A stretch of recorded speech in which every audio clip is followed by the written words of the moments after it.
advice you would give to younger generation, or maybe not younger generation, but somebody who's very new to the market and kind of trying to dip their feet wet and have no idea where to start? Well, I often tell people if you've got more time than money, deploy your time. And that's particularly good advice for somebody who's young and doesn't have a lot of money. And they just should go in and volunteer, look for projects, research. I mean, the nice thing is that, compared to when I was growing up, I mean, you didn't have, everything available on Google. That's a recent phenomenon. I mean, you can go in and just search. You can go to CoinMarketCap if you're into, if you want to find the next hot token. You can go on CoinDesk or Cointelegraph and find, some equity project. You can just go and research and find something that you think you can contribute to. I live in Puerto Rico, and when I did the very first Coin Agenda conference, there was someone who I met just through networking in Puerto Rico when I moved there, who was born in Puerto Rico and had no experience whatsoever in crypto, but he was intrigued by it. He was in college at the time.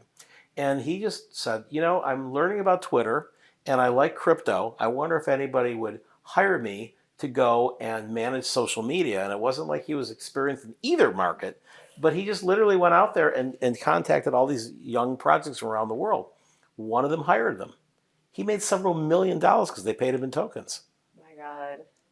That's awesome. That's in about a year, and we're still at the early stage. I mean, you hear about the artist who painted the mural for Facebook and took part of his payment in stock for Facebook, and he became like a multimillionaire. And so, again, it's not a guarantee. You're taking a risk, which is why I like to say, look around and find 5 or 6 projects. Don't, unless you're just really committed and you're like, in which case, make sure that they're paying you what you're worth. If you're going to be putting 90% of your time into that, but always look around for what else is out there. I mean, there may be some project that you just, maybe your day job is going to give you some expertise in an area that a top, token can, or a top equity company, a metaverse, an NFT project can use.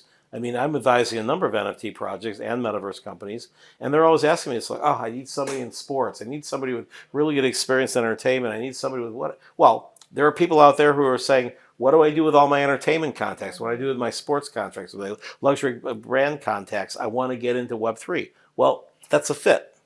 Absolutely, yeah. The one job that you never run out of opportunities is sales and business development. Nobody will ever say, I have more sales than I need. I mean, very rare, unless they have a supply chain issue.